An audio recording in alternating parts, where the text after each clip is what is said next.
નમસ્કાર સ્પર્ધાર્થી મિત્રો, સ્વાગત છે આપનું આજના લેક્ચરમાં। તો આજે આપણે મહત્ત્વનો એવો ટોપિક ખડકો, ખનિજ અને જમીન વિશે અભ્યાસ કરવાના છીએ ને એમાંથી મહત્ત્વનું કોઈ હોય મુદ્દો તો તે છે ખડકો, જેમાં આગ્નેય, રૂપાંતરિત અને પ્રસ્તર ખડકોનો અભ્યાસ કરવાના છીએ। કેવી રીતે આ બધા ખડકો બને છે તે આપણે જોઈશું। તો સૌપ્રથમ જે પ્રમાણે આપણે જોતા હોઈએ છીએ કે જીસીઆરટીનું ધોરણ 11નો પાઠ 6 છે ખડકો, ખનિજો અને જમીનનો આમાં સમાવેશ કરવામાં આવેલ છે ને મોસ્ટ ઓફ આમાં કવર થઈ જાય છે ચેપ્ટર। તો સૌપ્રથમ આપણે જોઈએ ખડક, થોડુંક વોલ્યુમ જોઈ લઈએ। ઓકે, તો ખડક અંગ્રેજીમાં એને રોક કહેવાય। પૃથ્વીની ભૂસપાટી ઘન અને પ્રવાહીના વિશાળ આવરણોની બનેલી છે।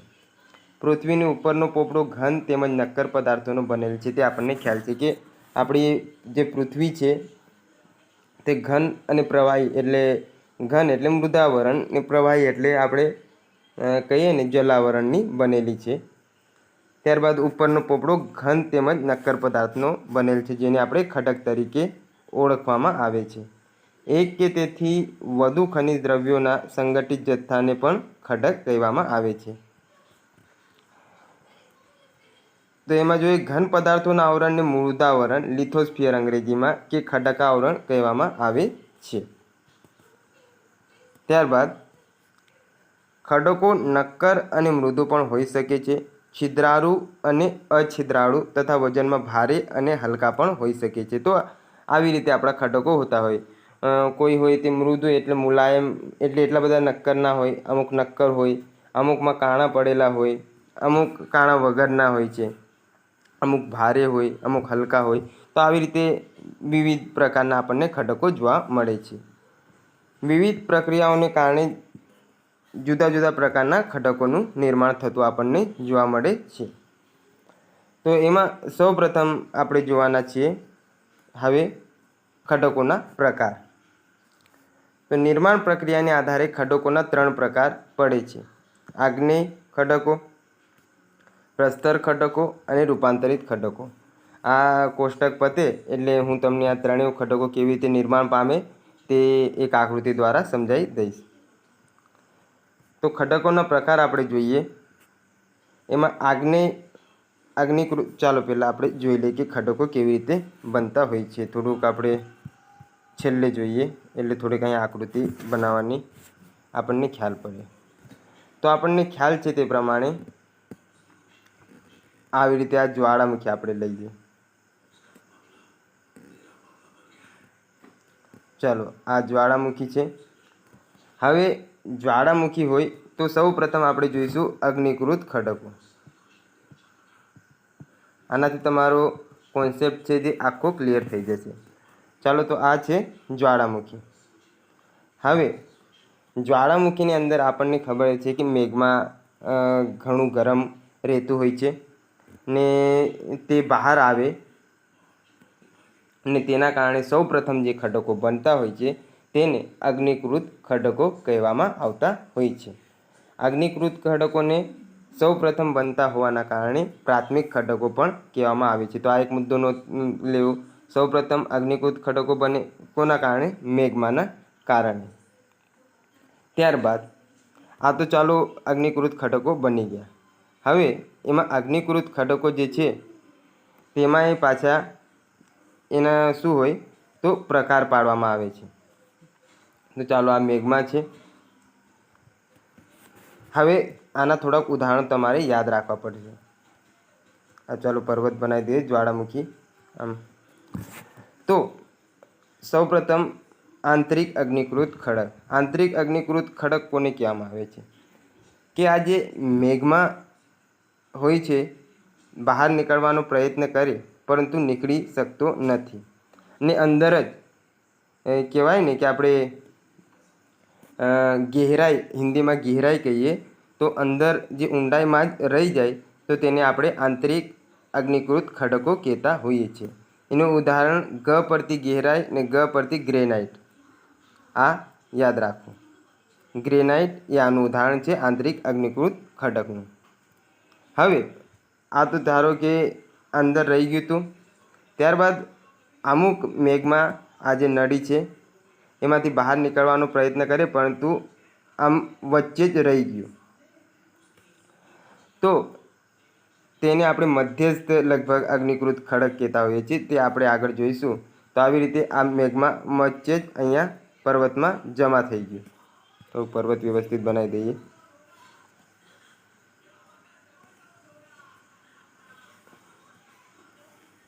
આ મેઘમાં અંદરની તરફ જ અહીંયા આમ જમા થઈ ગયું. તો તેને મધ્યસ્થ અગ્નિકૃત એટલે આંતરિક અગ્નિકૃત ખડકમાં જ આવે તે પણ. તો તેનું ઉદાહરણ આપણે જોવાના છીએ. તો જેની પાછળ લીથ લાગેલા હોય તે આના ઉદાહરણ રહેતા હોય છે. લેપોલિથ, ફેકોલિથ વગેરે જેવા તે તાના કહેવાય ને મધ્યસ્થ અગ્નિકૃત ખડકના ઉદાહરણો જ છે. હવે આ તો છે ચાલો કે મધ્યમાં રહી ગયું. ત્યારબાદ ત્રીજું છે બાહ્ય અગ્નિકૃત ખડક, જે પૃથ્વીથી બહાર આવતા હોય છે તે. તો તે બહાર આવે, બ પરથી બહાર ને બ પરથી બેસાલ્ટ. તો તેનું ઉદાહરણ કયું છે? જે બહાર નીકળ્યા તો તેનું ઉદાહરણ બેસાલ્ટ. આમાં લીથ આવે ને જે અંદર જ રહી ગયા હોય તેમાં ગ્રેનાઇટ એનું ઉદાહરણ છે. ને બેસાલ્ટ, ગેબ્રો આ શાના છે? બાહ્ય અગ્નિકૃત ખડકના. તો આવી રીતે અગ્નિકૃત ખડક 3 પ્રકારના હોય છે: આંતરિક, મધ્યસ્થ અને બાહ્ય અગ્નિકૃત ખડક. અગ્નિકૃત ખડકને પ્રાથમિક ખડક કહેવામાં આવતા હોય છે, કારણ કે આ સૌપ્રથમ બનતા હોય છે. આમાં જીવાશ્મ આપણને ક્યાંય જોવા મળતા નથી. એનું મુખ્ય કારણ છે કે લાવા મુખ્ય રૂપે બહાર આવતો હોય છે ને ત્યારબાદ એ ઠરતો આપણને જોવા મળે છે. તો ઉપર આપણે જોઈ લીધું અગ્નિકૃત ખડકો કોન્સેપ્ટ રીતે કે કેવી રીતે બનતા હોય છે. ત્યારબાદ બીજા એમાં ખડકો છે. તો એ કયા છે? તે છે પ્રસ્તર ખડકો. તો પ્રસ્તર તો એકબીજા પર સ્તરના કારણે જે ખડકો બને છે તો તેને પ્રસ્તર ખડકો કહેવામાં આવતા હોય છે. આ ખડકો કેવી રીતે બને? ધારો કે આ અગ્નિકૃત ખડક ઘસાઈને એક જગ્યાએ જમા થયો. ત્યારબાદ એમાં કહેવાય કે પાંદડા આવ્યા, ધૂળ, રજકણો વગેરે જમા થયા. ત્યારબાદ ધૂળ આવતી ગઈ. ત્યારબાદ 100-200 વર્ષ થયા અને પાછી એક પરત એના પર જમા થઈ. ત્યારબાદ બીજું થયું, ઘણા પ્રાણીઓ મૃત્યુ પામ્યા અને અમુક પાછો અગ્નિકૃત ખડકમાંથી જે લાવા નીકળ્યો આના પર પડ્યો અને ઘસારણથી પાછું એના પર પરત જમા થઈ ગઈ. તો આવી રીતે પરત દર પરત જે ખડકોનું નિર્માણ થાય તો તેને આપણે પ્રસ્તર ખડકો કહેતા હોઈએ છીએ. તો પ્રસ્તર ખડકો કેવી રીતે? એમાં વનસ્પતિઓના પાંદડા અને વગેરે દ્વારા આનું નિર્માણ થતું હોય છે. તો આ થયા પ્રસ્તર ખડકો, જેના ઉદાહરણ આપણે આગળ જોઈશું ચેપ્ટર વ્યવસ્થિત ચાલુ કરીએ એટલે. ત્યારબાદ રૂપાંતરિત ખડકો ત્રીજા છે. તો કેવી રીતે હોય છે કે ધારો કે આપણે આમ જોઈએ તો આ અગ્નિકૃત ખડક જે કહેવાય ને, સૌપ્રથમ લાવા બહાર નીકળ્યો ને અહીંયા જમા થઈ ગયો. ત્યારબાદ એમાં શું થાય છે કે ફરીથી અહીંયાથી લાવા નીકળે ને પાછો આના પર પડે છે તો પાછો જમા થાય છે. અહીંયા વધારે દબાણ લાગે છે એટલે નીચેની તરફ જતો જાય છે. ફરીથી લાવા નીકળે એના પર જમા થતો જાય છે. તો આવી રીતે વારા ઘડીએ લાવા નીકળતો જાય છે ને એના પર જમા થતો જાય છે. તેના કારણે જે ખડકો બને છે તો તેને આપણે રૂપાંતરિત ખડકો કહેતા હોઈએ છીએ. રૂપાંતરિત ખડકમાંથી આપણને કિંમતી વસ્તુઓ, હીરા વગેરે ત્યાંથી મળી આવતા હોય છે. લગભગ રૂપાંતરિતમાંથી જ મળે, તેમ છતાં આપણે ચેપ્ટરમાં ઉદાહરણમાં જોઈ લઈશું. તો આનું શ્રેષ્ઠ ઉદાહરણ આપણે કેવી રીતે કયું છે તે જોઈ લઈએ. આપણે ચાલો આ ગુજરાત દોરીએ ને આર્યું દખ્ખણ આપણે પ્રદેશ, અહીંયા મહારાષ્ટ્ર છે. ચાલો લઈએ આપણે મહારાષ્ટ્ર. ઓકે. તો કહેવામાં આવે છે કે જે અરબ સાગર છે ત્યાં પહેલાં જ્વાળામુખી હતું. તો જ્વાળામુખી અહીંયા પડ્યું ને આ તરફે પડ્યું. અહીંયા જે જ્વાળામુખી પડ્યું એના કારણે ત્યારે આપણે જોઈએ છીએ કે દખ્ખણનો પઠાર, જે ત્યાં મોટા ભાગે પથરાળ જગ્યા જે જોવા મળે છે એ કોના કારણે છે? આ જ્વાળામુખીના જ કારણે છે. સામાન્ય રીતે દક્ષિણ ભારતમાં ભૂકંપ ન આવવાનું કારણ એ જ્વાળામુખી છે, કારણ કે વારા ઘડે જ્વાળામુખી અહીંયા પડ કર્યું તો એના કારણે જે ઉપરથી જમીન વ્યવસ્થિત રીતે દબાઈ ગઈ છે, જે અંદરથી ભૂકંપ આવવાનો પ્રયત્ન કરે તેને બહાર આવવા દેતા નથી. ત્યારબાદ આ તરફે પડ્યું જ્વાળામુખી અહીંયા હતું એટલે તો આ તરફ પડ્યું તો જે પણ જીવો હતા, દરિયાઈ જીવો, તેને આ જ્વાળામુખીએ અંદરની તરફ દાટી દીધા. હવે ઘણા વર્ષો પહેલાં આ જીવોને બધાને દાટી દીધા, તો અત્યારે ત્યાંથી આપણને બોમ્બે હાઈ નામનું એક સ્થળ છે, તો ત્યાંથી આપણને પેટ્રોલિયમને આમ કહેવાય ને કે ગેસને વગેરેની આયાત એટલે ત્યાંથી પ્રાપ્તિ થાય છે. તો તે આ જ્વાળામુખીના કારણે બનેલી ઘટના છે, અને આના કારણે આ જે ખડકો બન્યા એને આપણે રૂપાંતરિત ખડકો કહેતા હોઈએ છીએ. તો આશા છે આટલો આ કોન્સેપ્ટ તમને ખ્યાલ આવી ગયો હશે કે કેવી રીતે આ બધા ખડકો બનતા હોય છે. હવે આપણે કોષ્ટકની તરફ આગળ વધીશું કે કોષ્ટકમાં આપણને ખરેખર કહેવા શું માગે છે. તો સૌપ્રથમ જોઈએ આપણે ખડકોના પ્રકાર. તો આગ્નેય અથવા અગ્નિકૃત ખડકો, ઇગ્નિયસ રોક પણ એને કહેતા હોય છે. રોક એટલે પથ્થર અથવા ખડકો.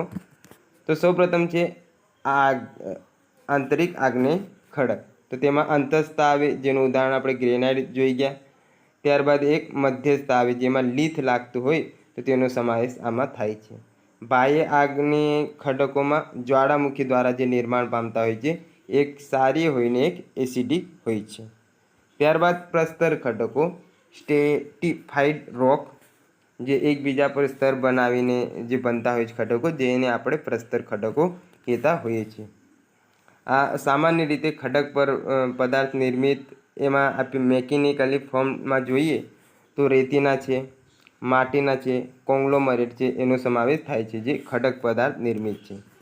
બીજા છે રાસાયણિક પદાર્થ નિર્મિત, કેમિકલી ફોર્મ, ને ત્રીજા છે સેન્દ્રિય પદાર્થ નિર્મિત. તેમાં પેટા વિભાગમાં આપણે જોઈએ તો ચુનાળુ અને કાર્બનયુક્તનો તેમાં સમાવેશ આપણને થતો જોવા મળે છે.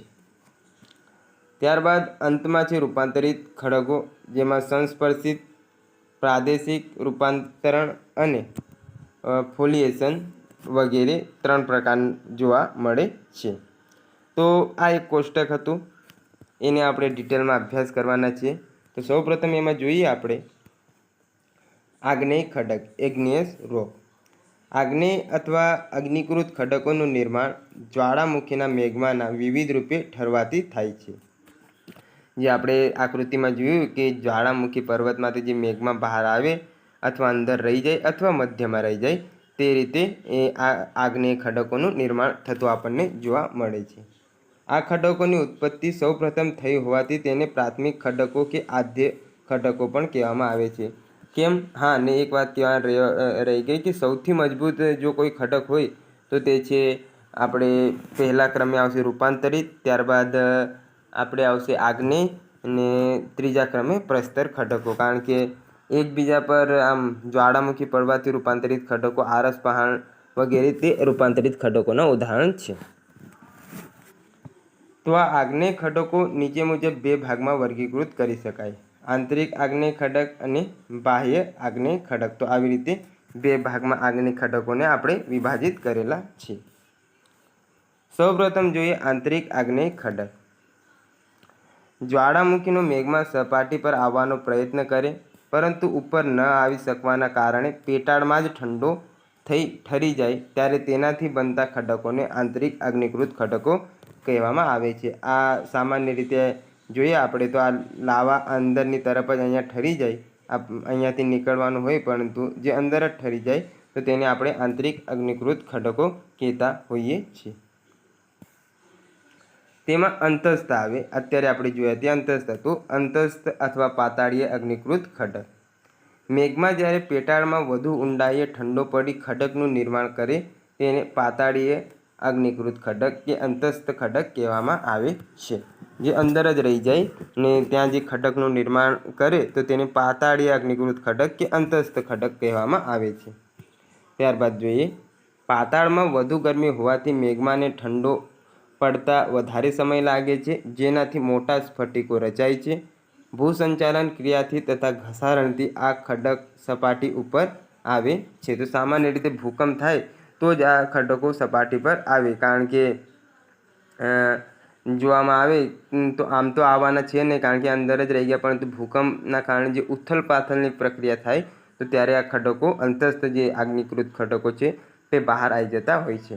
આપણને ક્વેશ્ચન થાય કે સૌથી વધારે ઘસારણ કયા ખડકોનું થાય? તમારે વિચારીને જવાબ આપવાનો છે, એ પછી હું તમને કહીશ છેલ્લે. આંતરિક, મધ્યસ્થ કે બાહ્ય આગ્નિકૃત ખડકો. તો કયા ખડકોનું સૌથી વધારે કહેવામાં આવે કે ઘસારણ થાય તે તમારે વિચારવાનું છે. વિચારી રાખજો, પછી હું જવાબ આપીશ. અંતસ્થ આગ્નેય ખડકનું ઉત્તમ ઉદાહરણ ગ્રેનાઇટ ખડક અને ડોલેરાઇટ ખડક છે. તો આ યાદ રાખવા, ગ્રેનાઇટ ને ડોલેરાઇટ, ઈટ છેલ્લે જે આવે છે તો તેનો સમાવેશ આંતરિક આગ્નેયકૃત ખડકમાં થાય છે. આ ખડકો દક્ષિણ ભારતનો ઉચ્ચ પ્રદેશ રાજસ્થાન અને મધ્યપ્રદેશમાં જોવા મળે છે.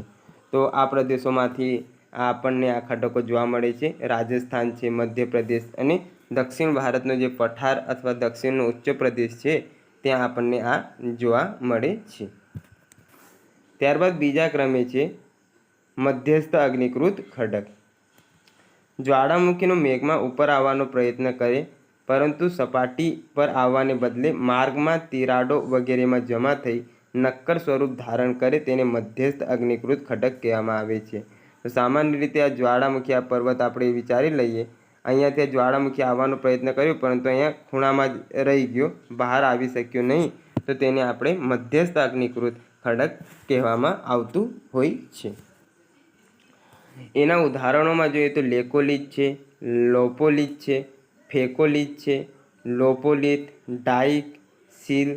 તો મોટા ભાગે આ લિથવાળા પૂછાતા હોય, લોપોલિથ, ફેકોલિથ, લેકોલિથ વગેરે, ડાઇક ને સીલ. તો આ મધ્યસ્થ આગ્નિકૃત ખડકના ઉદાહરણ છે. ને આપણે જોઈએ કે અંતસ્થ આગ્નિકૃત ખડકના ઉદાહરણ કયા છે? ગ્રેનાઇટ અને ડોલારાઇટ, જેના અંતે ઈંટ લાગતા હોય છે તે અંતસ્થ, ને મધ્યસ્થમાં લીથ લાગતા હોય છે તે. ત્યારબાદ ત્રીજા ક્રમે છે બાહ્ય આગ્નિકૃત ખડકો. તો જ્વાળામુખીના પ્રસ્ફોટનથી મેઘમાં સપાટી ઉપર આવે ત્યારે તેને લાવા તરીકે ઓળખવામાં આવે છે. મેઘમાં જે બહાર આવે ને ત્યારબાદ ઠરી જાય તો તેને લાવા આપણે કહેતા હોઈએ છીએ. લાવા આવે, ઠરે ને ત્યારબાદ તે અગ્નિકૃત ખડકોનું નિર્માણ કરતો હોય છે. આ લાવા ઠંડો પડી ખડકનું નિર્માણ કરે, જેને બાહ્ય અગ્નિકૃત ખડક આપણે કહેતા હોઈએ છીએ. વાતાવરણના સંપર્કના કારણે મેઘમાં ઝડપથી ઠંડો પડી જવાથી અતિ સૂક્ષ્મ સ્ફટિકોનું નિર્માણ થાય છે. ઉદાહરણ તરીકે બેસાલ્ટ ખડક અને ગેબ્રો એ શાના ઉદાહરણ છે? બાહ્ય અગ્નિકૃત ખડકના. ભારતમાં ક્યાં ક્યાં જોવા મળે છે? રાજસ્થાન છે, મધ્યપ્રદેશ છે અને દક્ષિણ દ્વીપકલ્પમાં ઘણા સ્થળે આવા ખડકો રચાયા છે. આગ્નેય ખડકો સૌથી વધુ નક્કર, વજનદાર, વિશાળ કદના અને પાસાદાર હોય છે. તો આ ખડકો સૌથી વધારે નક્કર આપણને જોવા મળે છે. આમ તો સૌથી વધારેમાં આપણે જોઈએ કે સ્વાભાવિક રીતે તો તે કહેવાય કે આપણે રૂપાંતરિત ખડકો હોય છે, પરંતુ અહીંયા લખેલ છે તેના પર આપણે ધ્યાન આપવું પડે. ત્યારબાદ આગળ જોઈએ ને પેલો આપણે પ્રશ્ન હતો કે કયા ખડકોનું સૌથી વધારે ઘસારણ થાય છે. ને આ જે સૌથી મજબૂત આગ્નેય ખડકો અહીંયા સૌથી નક્કર એવું લખ્યું છે, મજબૂત એવું લખેલ નહીં, એટલે આપણે અલગ રીતે લઈ શકીએ કે સૌથી નક્કર આગ્નેય ખડકો છે. મજબૂતમાં મેં જ્યાં સુધી અભ્યાસ કરેલ છે ત્યાં સુધી રૂપાંતરિત ખડકો હોય છે, તેમ છતાંય તમારે થોડીક ઇન્ક્વાયરી કરી લેવી. હા, ને આપણે જોતા હતા કે ભાઈ કયા ખડકોનું સૌથી વધારે જે અંતસ્થ હોય, મધ્યસ્થ કે બાહ્ય અગ્નિકૃત ખડકનું ઘસારણ કોનું સૌથી વધુ થાય? તો બાહ્ય અગ્નિકૃત ખડકનું સૌથી વધુ ઘસારણ થાય. એ સ્વાભાવિક છે, કારણ કે આંતરિક ને મધ્યમાં તો કંઈ પવનો અને પાણી ને એ વગેરે જવાના નહીં ને ત્યાં ઘસવાના નહીં, તો બાહ્ય અગ્નિકૃત ખડકનું ઘસારણ સૌથી વધુ થાય. આ તો એક લોજિક આધારિત પ્રશ્ન પૂછી શકીએ તે માટે તમને જણાવ્યું. ત્યારબાદ છે પ્રસ્તર અથવા જળકૃત ખડક, સેડિમેન્ટરી રોક જેને કહેવામાં આવતું હોય છે. તો નદી, હિમનદી, પવન, પાણી વગેરે જેવા આંતરિક તથા બાહ્ય બળોની અસરને લીધે આગ્નેય ખડકો જે ઘસારણ પામે છે. આ ઘસારણ બાદ નિક્ષેપો સમયાંતરે એક ઉપર એક સ્તરની રચનાથી જે ખડકો બને તેને પ્રસ્તર ખડકો અથવા નિક્ષેપકૃત ખડક પણ કહેવામાં આવે છે. તો અગ્નિકૃત ખડકો જે ઘસારણ પામીને એ ત્યારબાદ બીજી જગ્યાએ નિક્ષેપ પામે છે, એક જગ્યાએથી બીજી જગ્યાએ નિક્ષેપ પામે ને ત્યાં જમા થાય ને ત્યાં એકના ઉપર બીજો સ્તર જે બનાવે તો તેના કારણે જે ખડક બને તેને પ્રસ્તર ખડક કહેવામાં આવતું હોય છે. તેને નિક્ષેપકૃત ખડક એ કહેવાય, કારણ કે નિક્ષેપણ થયું તેના કારણે આ ખડક બન્યું, તેનાથી તેને નિક્ષેપકૃત ખડક પણ કહેવામાં આવતું હોય છે. જેમાં જમીનમાં રહેલો કાપ દબાણ હેઠળ સંકોચિત થઈ નક્કર ખડક બને છે તેને લિથિફિકેશન કહે છે. જેમાં એવી બધી પ્રક્રિયાઓનો સમાવેશ થાય છે જે અસંગઠિત કાપના ખડકોમાં રૂપાંતરિત કરે છે. આમાં સામાન્ય રીતે લિથિફિકેશનની પ્રક્રિયા થતી હોય છે અને એ બધી જ પ્રક્રિયાઓનો સમાવેશ થાય, જેમાં અસંગઠિત એટલે બીજી જગ્યાએ જે કાપ હોય તે બધું ભેગું થઈને એક જગ્યાએ સ્તરની રચના કરતું આપણને જોવા મળે છે. આપણે ઉદાહરણમાં જોઈએ તો વિશાળકાય ઘેટ પર્વતો જેવા કે હિમાલય, એન્ડીઝ વગેરેની રચના આ ખડકોમાંથી થઈ છે. આપણે હિમાલય પણ એકાએક બની નહીં ગયો. લગભગ આપણે ઘણા વર્ષો પહેલાં 4 કરોડ વર્ષ પહેલાં હિમાલયની ઉત્પત્તિ થઈ એવું માનવામાં આવે છે ને ત્યારે આ એકબીજાના પર આવી રીતે પરતો આવવાના કારણે આની રચના થઈ, એટલે આને પ્રસ્તર ખડક એનું ઉદાહરણ આપણે ગણી શકીએ છીએ. ઘેટ પર્વતો પણ જેવા હિમાલયની એન્ડીઝ વગેરે આ ખડકોમાંથી બનેલા છે. પ્રસ્તર ખડકોની રચનામાં રાસાયણિક દ્રવ્યો અને સેન્દ્રિય દ્રવ્યો જોવા મળે છે. આ પ્રસ્તર ખડકોને નીચે મુજબ વર્ગીકૃત કરવામાં આવે છે, તો તે આપણે જોઈએ. તો સૌપ્રથમ છે ખડક પદાર્થ નિર્મિત પ્રસ્તર ખડક. ખડકોથી જે નિર્મિત થતા હોય તો તેને આપણે ખડક પદાર્થ નિર્મિત કહેવાય, પ્રસ્તર ખડક કહેવામાં આવે છે. તો ભૌતિક ખવાણ એટલે વિદારણથી ખડકોનું વિભાજન થઈ વિવિધ કદના ખડક પદાર્થ તૈયાર થાય છે, જેને નદી, પવન, હિમનદી વગેરે ગતિશીલ બનાવી અન્ય જગ્યાએ લઈ જાય છે. તો આપણે આગળ પણ જોયું કે ઘસારણનું કાર્ય કરતા હોય છે. શું? તો નદી છે, પવન છે, હિમનદી છે વગેરે જે ઘસારણનું કાર્ય કરીને જે ભૌતિક ખવાણ કરતા જોવા મળે છે. નીચા સ્થાનોમાં નિક્ષેપણ થવાથી પ્રસ્તર ખડકો નિર્માણ પામે છે. આ બધા ઉપરના જે કહેવાય કે જગ્યાએથી ઘસારણ કરીને લાવે ને ત્યારબાદ એમનું નિક્ષેપણ નીચેના સ્થાનમાં કરી દે અથવા નીચેનું કોઈ સ્થળ હોય ત્યાં નિક્ષેપણ કરે અને તેના કારણે આ પ્રકારના ખડક પદાર્થ નિર્મિત પ્રસ્તર ખડક બનતા હોય છે. દાખલા તરીકે એમાં જોવામાં આવે તો રેતીના ખડક છે, માટીના ખડક છે, કોંગ્લોમરેટ છે. આ એના સામાન્ય ઉદાહરણો આપણને જોવા મળે છે. ત્યારબાદ છે રાસાયણિક પદાર્થ નિર્મિત પ્રસ્તર ખડક. તો વહેતા પાણીમાં રાસાયણિક દ્રવ્યો ઓગળીને અન્ય જગ્યાએ નિક્ષેપણ પામી સ્તરો બનાવે જેને સમયાંતરે ખડકોમાં પરિવર્તન પામે છે. પાણી આપણે જોઈએ, રાસાયણિક દ્રવ્યો જે પાણીમાં સામાન્ય રીતે ઓગળી જતા હોય છે ને તે અન્ય જગ્યાએ જઈને જે ખડકો બનાવે તેને આપણે કહેવાય કે રાસાયણિક પદાર્થ નિર્મિત પ્રસ્તર ખડક કહેતા હોય છે. ચિરોડી છે, મીઠાના ખડકો છે. ચિરોડી, મીઠાના ખડકો, ચૂનાનો પથ્થર, હેલાઇટ, પોટાશ વગેરે આ બધું કેવું છે કે પાણીમાં ઓગળી જાય ને પાણીનું ત્યાં બાષ્પીભવન થાય તો પાછું ત્યાં ભેગું થઈ જાય, તો એના કારણે આવા રાસાયણિક પદાર્થ નિર્મિત પ્રસ્તર ખડકો બનતા જોવા મળે છે. ત્યારબાદ આગળ જોઈએ તો એમાં છે સેન્દ્રિય પદાર્થ નિર્મિત પ્રસ્તર ખડકો. તો વનસ્પતિના અવશેષો અને જીવાશ્મો જમા થવાથી બનતા ખડકને સેન્દ્રિય પદાર્થ નિર્મિત પ્રસ્તર ખડક કહેવામાં આવે છે. વનસ્પતિના અવશેષો જેમ કે પાંદડા હોય, મૂળ હોય વગેરે જેવી જે પણ વનસ્પતિએ પેદાશો હોય તેમજ જીવાશ્મો હોય, જે આપણે જોઈએ કે મહારાષ્ટ્રમાં જેવી રીતે જીવો હતા સમુદ્રમાં એ મૃત્યુ પામે, એવી રીતે અહીંયા જોઈએ કે જે જીવના અશ્મિઓ હોય વગેરે જે જમા થવાથી જે ખડકો આવી રીતે બનતા હોય છે તો તેને સેન્દ્રિય પદાર્થ નિર્મિત પ્રસ્તર ખડક કહેવામાં આવે છે. આ ખડકમાં ચૂનો અને કાર્બનના આધારે બે ભાગમાં વર્ગીકૃત કરવામાં આવે છે. હવે જીવાશ્મ શું છે તે જોઈએ તો ખડકોની સપાટી પર રહેલા છોડ અને જીવજંતુઓના અવશેષોને જીવાશ્મ કહેવામાં આવે છે. તો વનસ્પતિ અને પ્રાણીઓના જે પણ અવશેષો હોય છે તો તેને શું કહેવામાં આવે છે? જીવાશ્મ કહેવામાં આવે છે. સૌપ્રથમ જોઈએ ચૂનાયુક્ત ખડકો. તો આ ખડકો તૂટતા ચૂનાળુ પદાર્થો નદી દ્વારા સમુદ્રમાં દ્રાવ્ય સ્વરૂપે ઠલવાતા આપણને જોવા મળે છે. આ જે ચૂનાયુક્ત ખડકો તૂટે તો એના દ્વારા જે પણ પદાર્થો હોય તે દ્રાવ્ય સ્વરૂપે સમુદ્રમાં ઠલવાતા જોવા મળે છે. પરવાળા જેવા સૂક્ષ્મજીવો તેના ખોરાકમાં આનો ઉપયોગ કરે છે.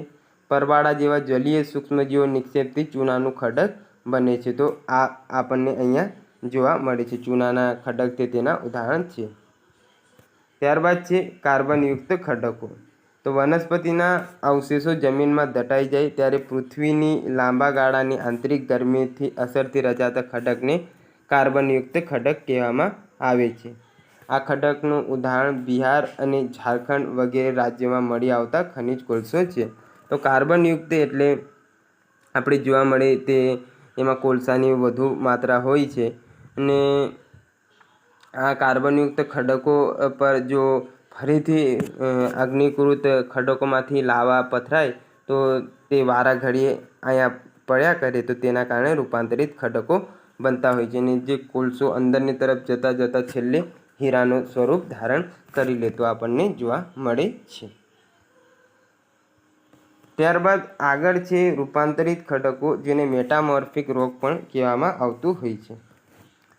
તો અગ્નિકૃત તથા પ્રસ્તર ખડક પર તાપમાન અને દબાણોની અસર તથા કદમાં પરિવર્તન કારણે તેની રાસાયણિક સંરચના તથા ભૌતિક વિશેષતાઓમાં પરિવર્તન થતું આપણને જોવા મળે છે. તાપમાન હોય ને દબાણ ને ત્યારબાદ કદમાં કહેવાય કે પરિવર્તન થાય. અગ્નિકૃત ખડક હોય અથવા પ્રસ્તર ખડક હોય તેના પર પાછો આ લાવા પથરાય તો તે શું કહે? તાપમાન વધારે, ત્યારબાદ દબાણ આપે ને એનું કદ એ હોય તે આખો બદલી કાઢતો જોવા મળે છે. તો આવી બધી જે અસરો થાય તો તેના કારણે જે પણ ખડક બને છે નવનિર્મિત તેને આપણે રૂપાંતરિત ખડકો કહેતા હોઈએ છીએ. રૂપાંતરિત એટલે એક ખડક હતો એમાંથી રૂપનું અંતર એટલે બીજો બન્યું તેથી તેને રૂપાંતરિત ખડકો આપણે કહેતા હોઈએ છીએ.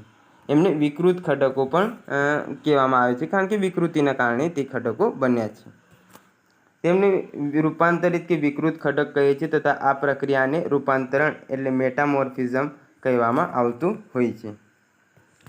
ખડકોનું સ્વરૂપ ભૌતિક રૂપાંતરણ અને રાસાયણિક રૂપાંતરણ એમ બે રીતે બદલાય છે. ભૌતિક એટલે પવનો દ્વારા વગેરે દ્વારા અને રાસાયણિક એટલે અંદરની જે પ્રક્રિયા હોય એના કારણે આનું કહેવાય કે સ્વરૂપ બદલાતું હોય છે.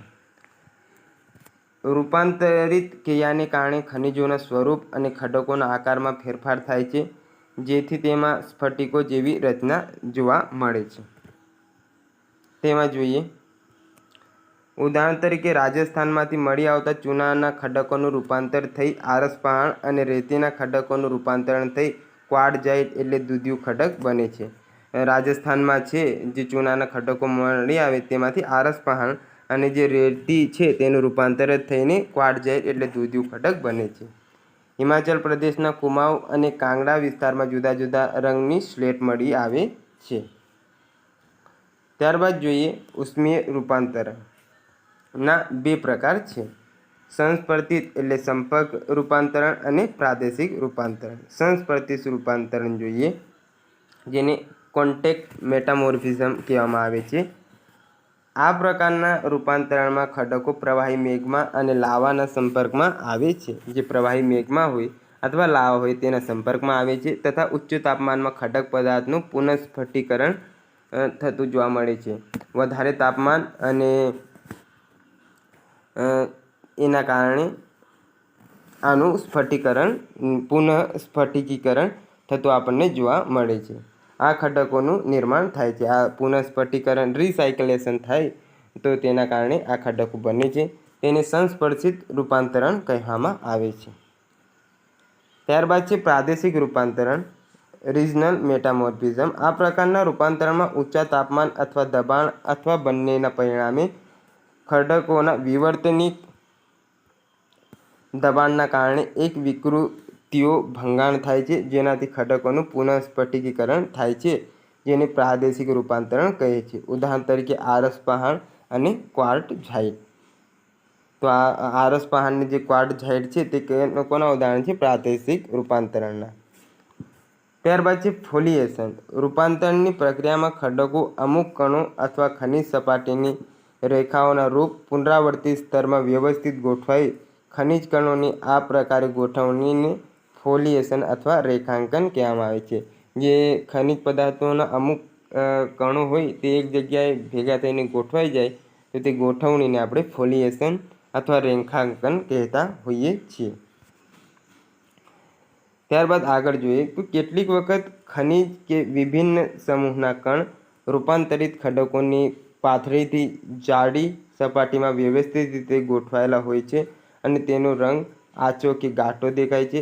રૂપાંતરિત ખડકોની આવી સંરચનાઓની બેડિંગ કહે છે તથા બેડિંગ દર્શાવતા ખડકોને બેન્ડેડ ખડકો કહેવામાં આવતું હોય છે. ત્યારબાદ આપણે ત્યાંથી આગળ જોઈએ વિશેષમાં આપણે જોઈએ તો ઇગ્નિયસ એ લેટિન શબ્દ ઇગ્નિસ પરથી ઉતરી આવ્યો છે જેનો અર્થ શું થાય છે? અગ્નિ. સેડિમેન્ટરી જે લેટિન શબ્દ સેડિમેન્ટમ જેનો અર્થ શું થાય છે? સ્થિર. અને મેટામોર્ફિક જે ગ્રીક શબ્દ મેટામોર્ફિક પરથી ઉતરી આવ્યો જેનો અર્થ શું થાય છે? સ્વરૂપમાં બદલાવ. તો આ શબ્દો થોડા યાદ રહે તો યાદ રાખવાના. ત્યારબાદ આપણે જોઈએ ખડક ચક્ર રોક સાયકલ. તો આ સૌપ્રથમ અગ્નિકૃત ખડક છે તે ઓગળી જાય તો અહીં મેગ્મા બને છે. મેગ્માનું સ્ફટિકીકરણ થાય તો પાછા અગ્નિકૃત ખડકો બની જતા હોય છે. ઘસારણ, ધોવાણ અને હવામાનમાં ફેરફાર થાય તો એના કારણે પ્રસ્તર ખડકો બને છે. નિર્માણ અને વિતરણ થાય તો તેના કારણે પ્રસ્તર થાય ત્યારબાદ પ્રસ્તર ખડકો બને છે. ગરમી અને દબાણ એમના પર આવે પ્રસ્તર ખડકો પર તો રૂપાંતરિત ખડકો બનતા જોવા મળે છે. અને ઓગળી જાય તો તે પાછા શું બની જાય? મેગ્મા. અને મેગ્મા સ્ફટિકીકરણ પામી અહીંયા પાછા અગ્નિકૃત ખડક બની જતા હોય છે. અગ્નિકૃત ખડકમાં ડાયરેક્ટ ગરમી અને દબાણ આવે તો તે રૂપાંતરિત ખડક બની જાય. રૂપાંતરિત ખડક ઘસારણ, ધોવાણ અને હવામાનમાં થતા ફેરફારથી તે પ્રસ્તર પામતા હોય છે. એટલે આવી રીતે આખું એક સાયકલ આપણને અહીંયા બનતું જોવા મળે છે જેને આપણે ખડક દ્વારા નિર્મિત જે ચક્ર હોય તેને આપણે ખડક ચક્ર કહેતા હોઈએ છીએ. તેમાં જોઈએ તો કેટલીક ચોક્કસ પરિસ્થિતિઓમાં એક પ્રકારના ખડક ચક્રીય પદ્ધતિથી એકબીજામાં પરિવર્તિત થઈ જાય છે. એક ખડકમાંથી બીજા ખડકમાં પરિવર્તન થવાની પ્રક્રિયાને આપણે ખડક ચક્ર કહેતા હોઈએ છીએ. પ્રવાહી મેઘમાં ઠંડો થઈને નક્કર અગ્નિકૃત ખડકમાં પરિવર્તિત થાય છે.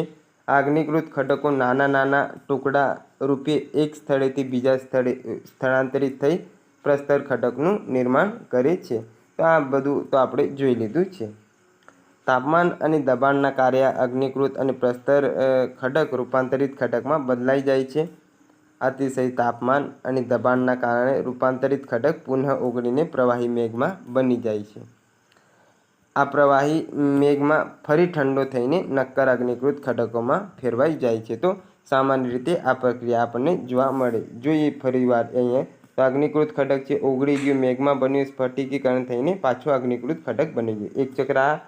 ત્યારબાદ બીજું કે અગ્નિકૃતમાં ગરમી અને દબાણ આવ્યું તો રૂપાંતરિત ખડક બન્યું, તે પાછું ઓગળી ગયું, મેઘમાં બન્યું અને પાછું અહીંયા આવી ગયું. અગ્નિકૃત ખડક ઘસારણ, ધોવાણ, હવામાનના કારણે પ્રસ્તર ખડક બને ને નિર્માણ અને વિસ્તરણથી પ્રસ્તર ખડકો બને. તેના ફરી પાછું ગરમી દબાણ આવે તો રૂપાંતરિત ખડક બને, તે ઓગળી જાય, મેઘમાં બને, પાછું અગ્નિકૃત ખડક બને. ત્યારબાદ ઘસારણ, ધોવાણ અને હવામાનમાં ફેરફાર જો થાય રૂપાંતરિત ખડકમાં તો તેમાં પ્રસ્તર બને, તે પ્રસ્તર ખડકો બને, તેમાંથી પાછું અગ્નિકૃત બને. એવી રીતે આખું આ ચક્ર તમે જોઈ શકો છો. ત્યારબાદ આપણે આગળની તરફ જોઈએ તો ખડકોનું મહત્ત્વ. મકાનના નિર્માણ માટેની સામગ્રી ખડકોમાંથી આપણને પ્રાપ્ત થાય છે. જેમ કે રેતાળ પથ્થર, આરસપહાણ, ગ્રેનાઇટ વગેરે આપણને ક્યાંથી મળતા હોય છે? તો આ બધું આપણને ખડકોમાંથી મળતું જોવા મળે છે. ત્યારબાદ જોઈએ મૂલ્યવાન ધાત્વિય ખનિજો જેવી કે સોનું, ચાંદી, પ્લેટિનમ, તાંબુ વગેરે જેવા વિવિધ પ્રકારના ખડકોમાંથી આપણને પ્રાપ્ત થાય છે. તો આ બધું પણ આપણને અલગ અલગ ખડકોમાંથી પ્રાપ્ત થતું જોવા મળે છે. ચુનાળું, ક્ષારીય વગેરે જેવા ખડકો ખાસ પ્રકારના ઉદ્યોગો માટે કાચા માલ તરીકે ઉપયોગી થાય છે. રૂપાંતરિત ખડકોમાંથી હીરા જેવી કિંમતી પથ્થરો મળી આવે છે, જેનો ઉપયોગ આભૂષણોની બનાવટમાં થાય છે. તો હીરો ક્યાંથી મળી આવે છે? રૂપાંતરિત ખડકોમાંથી, જેનો આપણે આભૂષણો સુરતમાં બનાવવામાં આવે છે, હીરાનું ઘસવામાં આવે છે. પેટ્રોલોજી, તો ખડકોના વિજ્ઞાનને શું કહેવામાં આવે છે? પેટ્રોલોજી કહેવાય છે, જેમાં ખડકો વિવિધ સ્વરૂપનું અધ્યયન તેમજ ખનિજોની સંરચના, નિર્માણ, બંધારણ, સ્ત્રોત, પ્રાપ્તિ સ્થાન અને ખડકોના અન્ય ખડક સાથે સંબંધનો અભ્યાસ કરવામાં આવે છે. સામાન્ય રીતે ખડકોના અભ્યાસ કરતી શાખાને પેટ્રોલોજી કહેવામાં આવતું હોય છે. તો આ અહીંયા એક તુલનાત્મક અધ્યયન છે, જે આપણે નેક્સ્ટ લેક્ચરમાં રાખીશું અને ત્યાં આ ચેપ્ટર પૂર્ણ કરી દઈશું. આજે રાખીએ અહીં સુધી, ત્યારબાદ મળીએ નવા લેક્ચરમાં.